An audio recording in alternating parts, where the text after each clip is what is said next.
recording. Is it streaming? Oh, we seem to be streaming again. Are we streaming? Let's find out. Videos, live. Nice, kitty. All right, we're back. Sorry about that, people. Had a bit of a technical issue on this end with the video machine. So we will resume. Resume? Where were we? Resume. We will resume. We're not going to let Craig read his last paragraph? No, we'll move on from the news story. No, I think that's what right cursed here. it. You have a note. Wait, I got to finish this last little bit. His All right. OCD is killing him. Finish the last No. little bit. I can't move on. I'm just going to hang up on Skype now.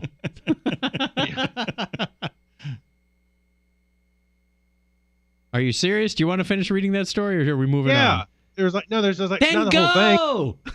All right, look. You can submit up to 10 photos between now and April 15th through the Global Observer app. There. Thank you. All I had to say. I'll look for that. Thank you, Craig. By the way, this is a very important time for this project because the seasons are changing. We have What did I say? our Apple fanboys in the room. Who would like to take a Steve Jobs half-ass job application article? Oh, I guess it's going to be me then. Let's take a half-ass article to a half-ass podcast. Well, better half-assed than full-assed. Well, Or dumbass. everybody's got a big But smart-assed. ass. What? Okay, I think the Sorry. screen is finished redrawing for the fifth time. Okay, but I think I can read it now. Apple co-founder Steve Jobs is remembered today as a genius Renaissance man, but he was once just a dirtbag kid who was bad at filling out job applications. One application from 1973 just sold for $174,757. Wow. Along with other jobs-related items, the application far exceeded its estimate. Was it a job? For a job? I'm not answering that. RR Auction finalized the staggering sale on Thursday, and it's surely quite pleased, but don't call me Shirley, with the results considering its expectation was set at more than $50,000. The sale price is even more impressive when you consider that the same item sold at Bonham's last December for $18,750. Someone Oh. just got a good return on their investment. Yeah. Or ripped. At that Somebody got rate of ripped off. increase, Jobs could beat his hero Leonardo da Vinci's auction record in no time. The bidder was anonymous. Well, you got applause too. Yes. And other items up for auction included a newspaper clipping from the launch of the iPhone 3G that was signed by Jobs and former senior VP of Apple's iPod division, Tony Fadell. It sold for $26,950, while a signed Mac OS X manual, oh my God. OS X. Ugh. OS X. OS X, yeah. OS 10. Mac's OS 10 manual went for $41,806. Both items included backstories of the original owners having to twist Steve's arm, ouch, to get an autograph, a practice he typically refused to take part in. The co-signer of the manual said that Jobs told him, "I feel weird doing that," at first, but after some prodding, he said, "Give me those," referring to the pen and manual, and signed away. Just the fact that there was a manual, I know. Yeah. A manual. a hard copy manual. Yeah. It's hard enough to find how to turn the damn thing on the Yeah. website anymore. And it's easy to see why the job application, see what I did there, embedded below was the hot item. It's more than just a rare signature. It's a window into the day-to-day struggles of a young college dropout reluctantly doing the man's bidding. So it says name, Steve Jobs, address. Was it Need College? Phone, I can't none. tell. Major, English, lit. Year, blank. Past employment, most recent first, blank and blank and blank. Reason for leaving, blank. Driver's license, yes. Access to transportation, possible but not portable. Probable. His handwriting wasn't the best. And skills, typing, none. Machines, key punch, blank. Computer, yes. Design tech is what he wrote. Calculator, yes. Other, Yes, I know how to work a calculator. Well, special abilities.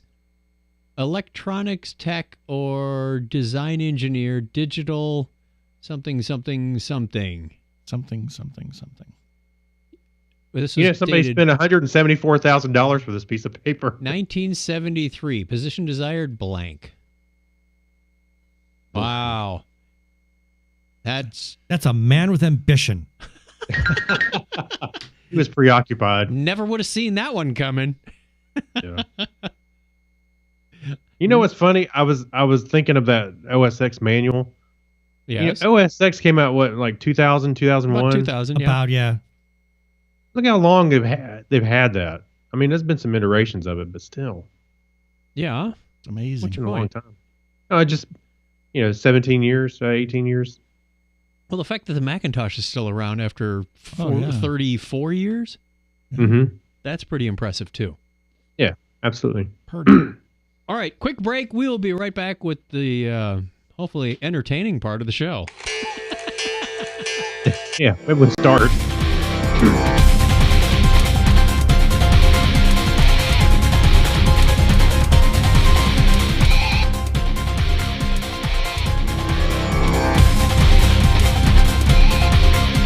Greetings from TG Geeks Webcast, where Ben and Keith, the two gay geeks, talk about all aspects of geekdom and nerdery.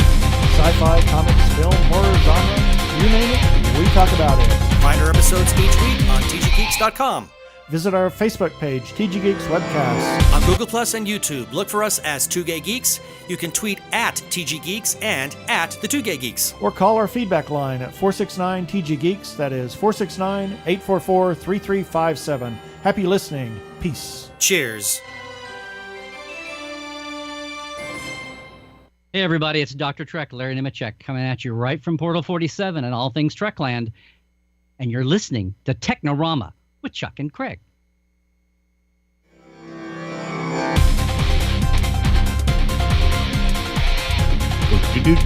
I totally forgot we had that ID from Larry because I was looking through our episodes folder, lining up the images for today's show, and I found this thing that said Larry Nemechek outtakes. Went, oh, must listen.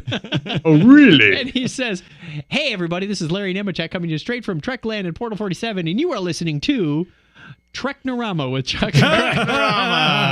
Oh yeah. And I said, we should change our show to Technorama. And now this was like a year and a half before we even conceived the topic is Trek podcast.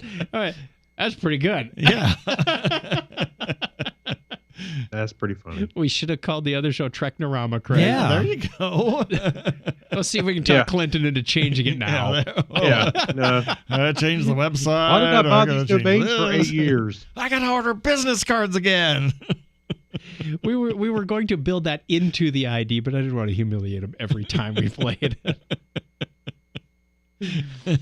All right, we have Hacks and Strange Stories. Hacks and Strange Stories. All right, the fastest machine to solve a Rubik's Cube. Guess how fast this machine can solve it? Oh, I've seen it's this. like- yeah. It's like 10 You can't seconds. even watch it that fast. It's a blur.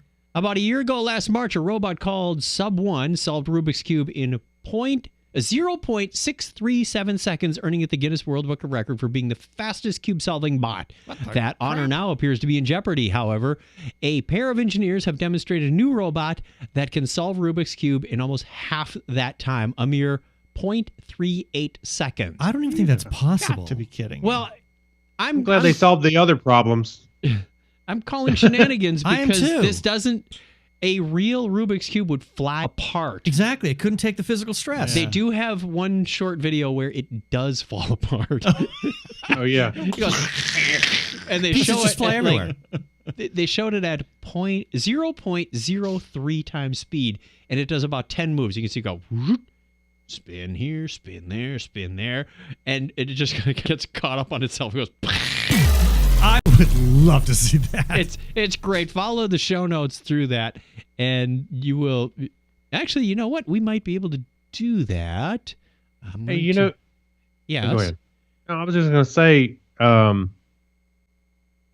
it doesn't look like a normal Rubik's Cube. It looks like it's made so You can attach can the. move. Oh, there it went. Yeah, we've got it on this end. And now watch at 1, 2, 3, 4, 5, 6, 7, right here. Nope. There. Oh, there we go. Yeah, you tried to. I've had that happen in my hands while I solved mine way back. Yeah, you when. try to go so fast, and especially if it's really loosened up. Yes, because you can if you get a little side. Yeah, you can actually get that thing really, really loosened up, so you can just kind of like hit a row, and it'll just spin like mad. And if you don't do it, if you do it just right, it'll undergo atomic fission right in your hands. Get a little side cube there. Well, it just seems like that this is a specially made cube. It doesn't look like an off official the Rubik's. because Well, look at the centerpieces. Mm-hmm. They got these rounded corners, so I guess they don't, rub and catch on each other. Yeah. That's He's right. It does. The colors. The color doesn't even look right either. The colors are wrong. So I mean, physically, it's the same attributes. I mean, it's spinning on the different X, Y, Z axes. It's a knockoff. Yeah. Well, that's what I learned on. Yeah, total knockoff. Well, wait a minute. What I'm getting at is how can you certify that in Guinness if it's not, in fact, a real Rubik's Cube? It's just a knockoff. And it has a black side. I was like, well, there was never any black on a real Rubik's. You know what? No, wait a minute. The Rubik's Cube was black and it had stickers on it. Right, but this has a totally black side. Yeah. Right. I'm just saying that it looks like these pieces it's just been especially made for this. So I have to wonder if they did this especially made so the computer's cameras can pick up on it. Right. It was a Rubik's Cube or just some cube they found they made. I don't know. It's a knockoff. It's a Rupert's cube. Rupert's cube. It's a Cubert cube. Let's give a shout out to those brave souls who have come back to us from the chat room. God, we feel sorry for you. We had a technical interruption. I've got Clinton, and Tim. Who do you see? Well, John, I'll tell you what. I'll throw John in there because he was on there earlier, and Tim Elliott. Those are the two at least I saw. If you want to watch this, join us every Sunday night, or at least the Sundays where we're physically capable of doing this at 9:30 p.m. Eastern Time, or whatever that happens to be in your part of the world. We'd love to see you on Facebook, or you can go over to our YouTube page and catch us later there. We usually release that on Monday. Monday. All right, we have a Remember When? A Remember When? Yes, we do. Speaking of strange things. Oh, Keith, I don't think you've read a news story yet. Oh, do I have to? Yes. Many centuries. Sorry, I was scrolling way too fast. Yeah, gosh, I was trying to read the headline. Go ahead. Ancient D20 die emerges from the ashes of time. Is it German? Would it be a D20D? Yeah, possibly, yeah. Many centuries I don't know. It's Egyptian. Go ahead. It's Egyptian. Egyptian. Let him read. He's going to interrupt me, I know. Many centuries before Dungeons and Dragons was even a glimmer in the eye of Gary Gygax, ancient Egyptians were rolling a D20 die. D20D. Look at that. I'm trying to scroll, but the ads are slowing me down. Die. Now I have to hope I stop scrolling in time. Yeah. Let's go back in time. Way back. Keep going. Okay, stop. I tried. It went too far. It scrolled I've too got far. browser lag from all the embedded ads. You want me to read it? No, there we go. Here we Okay, go. stop. You're in the Ptolemaic period. It's somewhere around 304 to 30 BC. You're in Egypt. Somewhere in that area. Somewhere, Wow. yeah. Tuesday. On a Tuesday, yeah. It's about 3 p.m. in the hour. Yeah. You're playing Dungeons and Dragons. Yeah. With real dungeons and real dragons. Except back then, it's more like pyramids and Pitsukas? Go for it. that Pistachios. word. Pistachios. Pistachios, yes. Pistachios. The Metropolitan Pistachio. Museum of Art owns what may be the Olds Worldest The old's worldest. D20 die. It's made out of serpentine and looks to be in remarkably good shape for its age. And they knew how to build things to make them last. Yeah, the symbols for Eta, Theta, and Epsilon can be clearly seen. Maybe it was just used to determine what frat the ancients were going to pledge. For sorority. But I like to think it was used to roll for hit points for warrior and sphinx classes. Now, all we need is for someone to 3D model this so we can print it out and make up our own ancient Egyptian version of D&D. Set has attacked. Yeah. You are being attacked by Imhotep. Which weapon do you choose? Yeah. Immolation. For I think Imhotep. it looks pretty cool, though. I'd like to have a whole set that looks like that. Yeah, it's pretty cool. Okay, so these are Greek letters? Looks like epsilon, They, eta, theta. they look Yeah. Greek, yeah.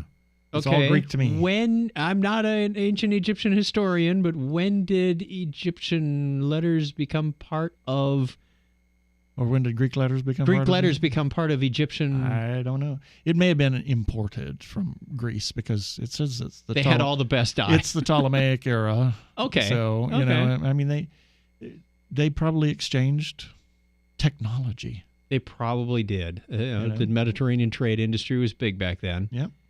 All right. So at first I was thinking this was shenanigans, but I could see it. Yeah. It's possible. Yeah. You rolled a chi. Yeah. A chi or an epsilon. Again.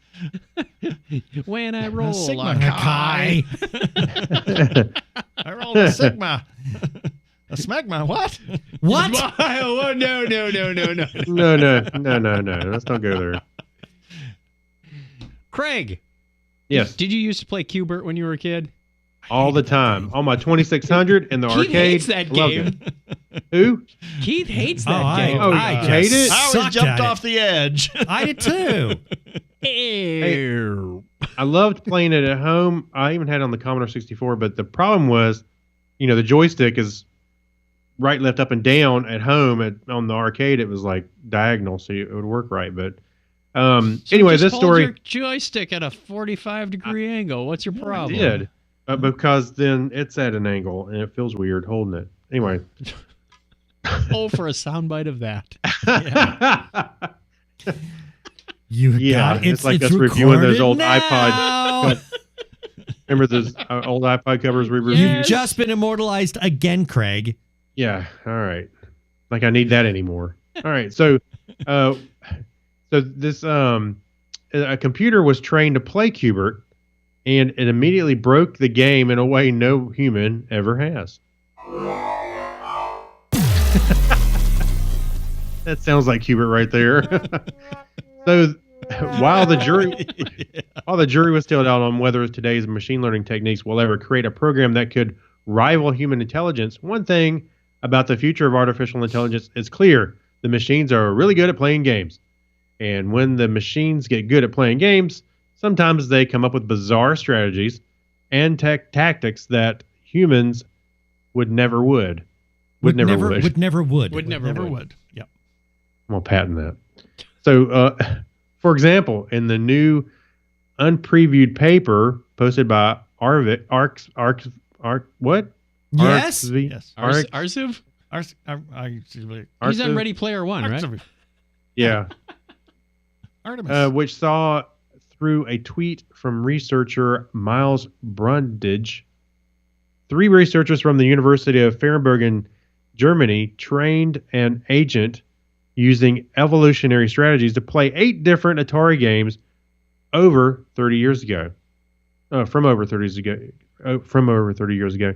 One of the games was Q*bert. The AI found a way to exploit the bug between the levels, making the entire stage flash, then rack up unlimited points. Oh, jeez.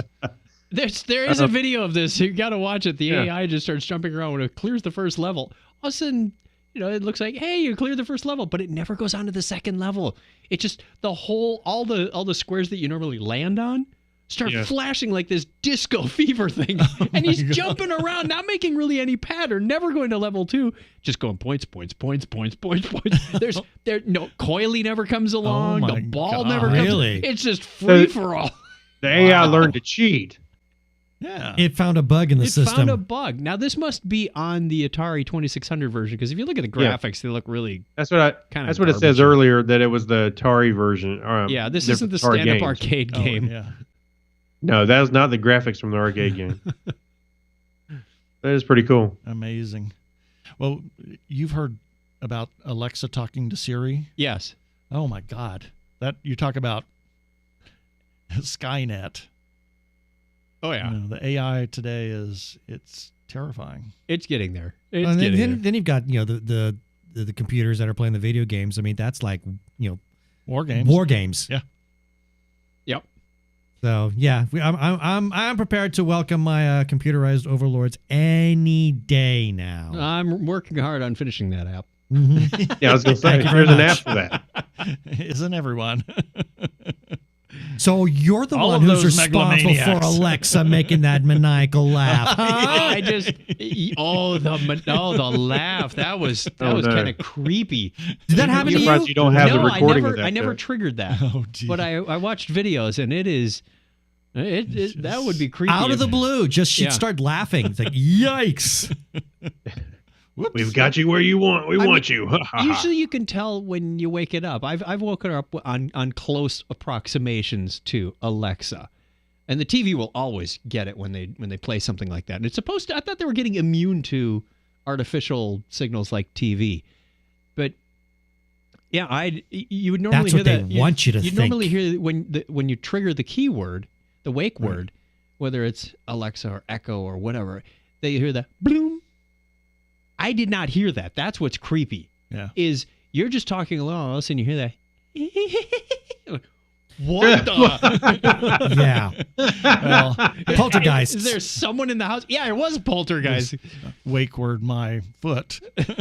It's always listening. It is always listening. Yep.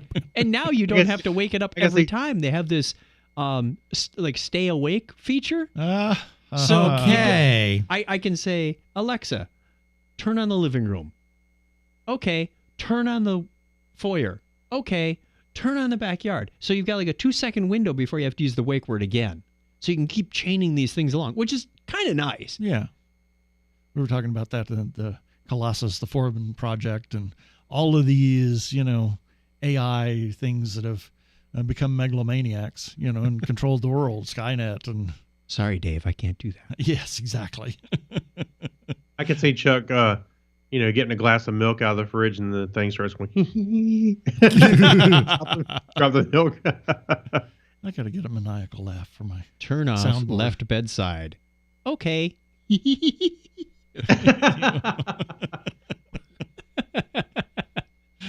Oh. Special thanks to our patrons. Speaking of maniacal.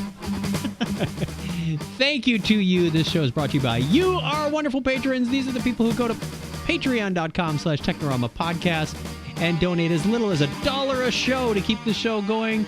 And thank you. We'll give you the shout out. The roll call is Kyle Nishioka, who wrote us earlier in the show. Abner Braverman, who's been around forever.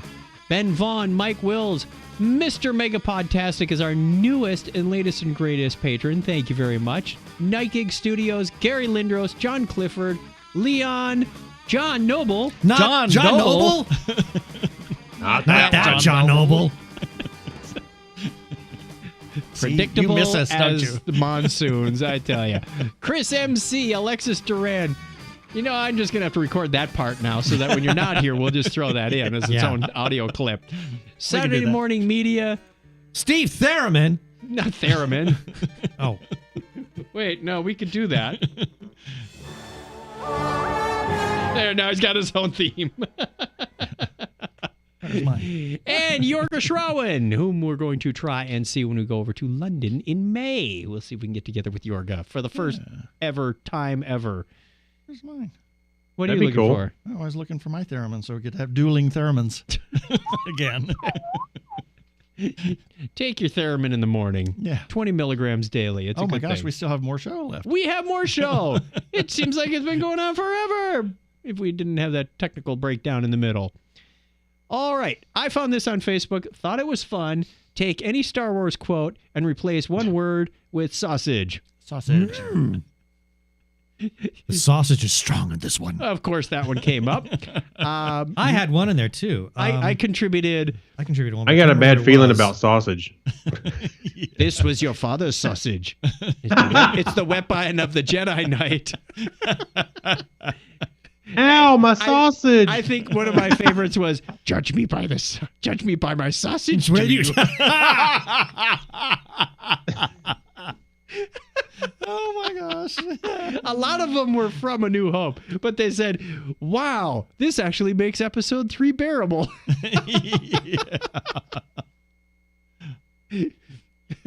I'm trying to remember the one that I came up with. Someone want to get this walking sausage out of my way? Yeah.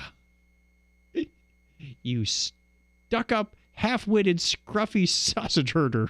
Yeah. Will somebody get this walking sausage out of my way? Was it Princess Leia was telling Han Solo? Yeah. You know that he's not my brother. He's my sausage. No, that's not good. Do or do not. There is no sausage. Help me, Obi-Wan sausage. Or aren't you a little short for a sausage? There you go. She made the Kessel run in less than 12 sausages. I was going to say she made the sausage run in less than 12 parsecs. Oh, This is my sausage. I made a lot of special modifications to it. Yeah. Ben, you said you had one in here? Yeah, I had one there, but I can't find. I don't know which one it is.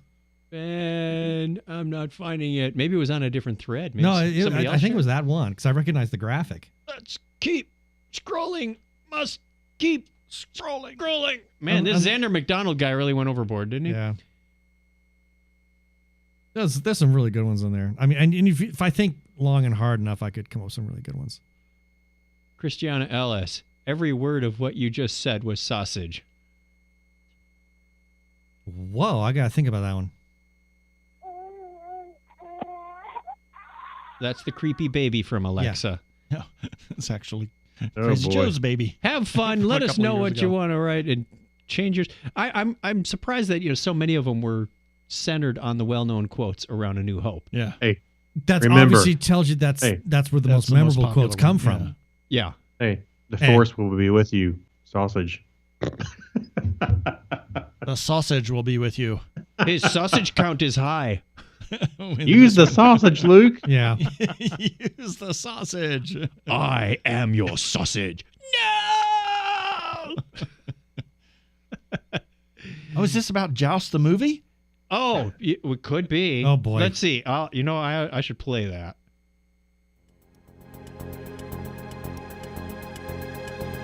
What happens when two middle-aged guys find something from their childhood? Man, I love this old arcade. Yeah, this is cool. Dude, look, Joust! Cool. Want a duel? You are on. And something goes terribly wrong. Here is my lucky quarter. Now they're in for the flight of their lives. Whoa, awesome. Look at all the lava. Oh, and I got a lance. Me too. What do we do with them? Oh, yeah? I got an idea. Ow! What'd you do that for? Always wanted to do that. They must learn to do battle or die. Nice ostrich. Nice ostrich. So, are we going to eat these things or what? Eat? No. Sit on them and fly. Ostriches don't fly. Besides, I'm not going to sit on that bird. Pterodactyl! All right, I'm getting on. And now the battle has begun. Hey, look! Someone else is on an ostrich! I see him. Let's fly over. He's getting close! Hey, watch out! It's a Shadow Lord, and I think he wants to fight. If it's a fight he wants, that's a fight he gets! He's swinging around. Two men, two birds, one goal in a world of hurt. Joust, the movie. Coming this Christmas. This Christmas, I can't wait. Wait a minute. Which Christmas was that? Doesn't matter. It's evergreen material. It's evergreen material. It's this Christmas. Yeah. Always this You Christmas. could play it on December 29th. It's coming this Christmas. You know what? When I wrote that, I still visualize all the things I was thinking of when I was writing it, Like you going, nice sausage with your hands up in the nice sausage, trying to All charm right. it. Our Okay. article. Who hasn't read one in a while? You. Ben. Okay, fine. Oh, Chuck. Play Joust, Robotron 2048, and other classic games at Ready Player One's God, I haven't online thought Oh, arcade. far out. A big God. appeal of Ernie Klein's novel Ready Player One was its reverence toward the pop culture of the 1980s. From movies to video games, as the big screen Steven Spielberg adaptation inches closer to theaters, the marketing masterminds at Warner Brothers have been tapping into that nostalgia with Easter egg-filled trailers, and now there's an online arcade with a number of vintage games to play. Ready Player One takes place nearly 30 years in the future, with references to 30 years in the past, Yeah. when the real world has fallen into dystopic disrepair and citizens find refuge in massive, interconnected online world known as the Oasis. When the creator of the system dies, he leaves behind a treasure hunt where fans can solve puzzles and clues based on 80s pop culture in order to win the grand prize, the control of the Oasis itself. The marketing campaign for the films followed suit, using QR codes to unlock hidden featurettes and dropping riddles on Twitter that, when solved, allowed fans to unlock various games, such as this one from James Halliday. Quench your thirst for a challenge of pure speed and skill, with no room for error and no time to spill. What is this, the 18th quatrain? Yeah. Well, that's, I mean, that's how all the holiday riddles were in Ready Player One. Risk your life to get inside the enemy's lair, but if you find your ID, you haven't. If they find your ID, you haven't a prayer. I have no idea what that's supposed to refer to. I don't either. I do, but it's Avatar, and you don't want to figure out who you are. The vintage game hunt started with the arcade classic Joust, but in the days since, several other games have been unlocked in the online arcade. Currently, Root Beer Tapper, Oh dear. Sinistar, Beware I Live, and Robotron 2048 are also available. Yep. And there's still more to be revealed. It's a neat way to give fans a taste of the 80s nostalgia before they see the film, and clever diversion for anyone who's eager to try a game that might have been played years ago, provided they haven't already come across the Internet Archive of plethora of Yeah. Yeah, they're all there. Yeah, for some reason I liked Root Beer Tapper. You ever play that? Oh yeah, I think I played more of it on the Apple II. Oh yeah. So yeah, that'll be fun. When is the release date of the movie? March 30th. That soon. Yeah. Oh my. 29th. Is it 30th? Okay. Well, 30th, oh, it is. It's right there at the Yeah. bottom. March 30th. Well, it's actually probably going to be March 29th because that's a Thursday, if I'm not mistaken. So okay, but you two guys, you're pretty plugged into stuff. What Try to I be. think we heard some early reviews from SXSW. Oh, South by Southwest. Yeah. Yes. Okay. So what have you heard? About I haven't heard anything. You haven't? No, Nope. haven't heard a peep about the movie. I heard a rumors pretty this positive last stuff. week were that there were not going to be any Star Wars references, but then the news changed as recently in the last 24 hours as we record this that yes, there will be Star Wars references. Wow. In it. Well, we had a conversation on our show with Jonathan Latt about this because he's a huge Ready Player One fan, and clearly there are some things they're not going to be able to do in the movie like they could in the book because of certain licensing rights. Like I want to see Ultraman show up, but I don't think Ultraman will. Yet I don't recall Iron Giant being a part of Ready Player One in the book. Yet he's there in the trailer. So that's the Ultra Giant. Yeah, so there's obviously going to be a lot of liberties being taken. Well, and I think a lot of. Well, I was going to say, even Spielberg has said that he doesn't want to venture too far into his own pop culture lexicon. Yeah, I think a lot of the swap outs is probably because Warner Brothers does have a lot of property already, so they don't have to go license it again in a lot of cases. And I think they did replace Ultraman with Iron Giant, which I would rather see Iron Man Ultraman pop up. Yeah, Iron Man, sure. Yeah, Iron Man. Yeah, no, I'd rather see Ultraman pop Sheik. up. That'd be really cool. I was a huge Ultraman fan back in the day. Iron Man shows up. Wait, you're on the wrong franchise here. Get back over. I was way off franchise with the Iron Sheik. Iron Sheik. Remember the old wrestling guy? Oh yeah, Yeah. Former WWF champion. Was that when it was WWF? WWF, yeah. Probably before it was WWF. No, actually, it was during WWF. He took the title. Wildlife Foundation. That's right. The world. Yeah, he beat up pandas. Yeah, and the panda was named Bob Backlund. Roddy Panda. All right, that takes us to the end of the show. I got nothing.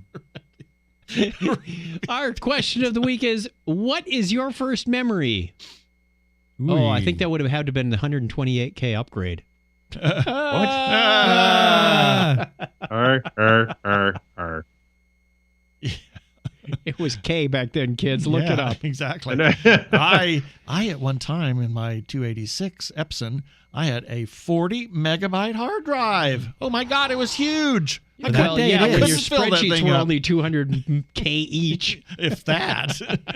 Now you can't even open a Hey. Word document without 11 meg. Bill Gates Exactly. said that 128K was enough for anybody. 640. Actually, No one would 640, everybody need more than 640. 640? Yeah. Yep. Oh. Yeah.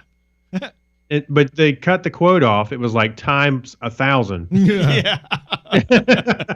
I will never need 640 gigabytes of memory. I think it was referring to his paycheck. Nobody will ever need more than 640K a week. Yeah. A day. We want to know your first memory. Let us know. Call us on the listener line at 707-530-2428. Waiting for it. Anyway, or send us an email, technorama@chuckchat.com. There's plenty of ways to get a hold of us. Facebook, look up Technorama Podcast, YouTube, the whole thing. Rama. That takes us to the end of the show. Yes? No. Thank you, gentlemen. Oh, Tell the no. listeners where they can find your show. tggeeks.com. There we go. And you just had an interview with a very interesting personality. Yeah. Are you allowed to spill that? Or are It you will waiting? be That'll come out a week from Monday. Monday. Well, yeah. what, Well, this will 26th? come out Wednesday, so the I think, 26th. I think the Our timeline still episode lines where we'll up. talk to Gigi Edgley from From Farscape. Farscape. Chiana.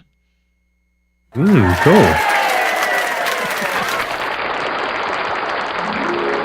I feel like it turned into rain. You know, that's what we used to when we dropped off the kids at daycare years ago, and that's what the bathroom sounded like. We'd be hanging up their hats and boots and whatnot, and the bathrooms were on this auto flush cycle, and it sounded like applause. So we'd be hanging up our coats and just go. That's funny. It was just the bizarrest sound effect. I said it worked both ways. All right, thank you very much, gentlemen, for joining us. Our pleasure. I think that's the music we want to send us out of here. Again, call us on the listener line, 707-530-2428. Subscribe to the podcast if you want to get it every week, or the YouTube, so you want to get that announcement. There we are. Are you still adjusting the sliders? Wait, Looks like it. it's V Keith. Virtual Keith? Yeah, there we go. You want 2 beers? Yeah, 2 beers. It's 2 beers, not 2 beers. 5. Beer. Yes, this is Roman for 5. Oh, there we go. Thank you, and join us. Till next time, tell a friend about Technorama. And Craig, would you do us the honors, as always, and give our wonderful listener a binary high five? 101. Or viewer, or wherever you come from. However got you're one consuming left. this. Take care. You have one there. I see it. Send us out.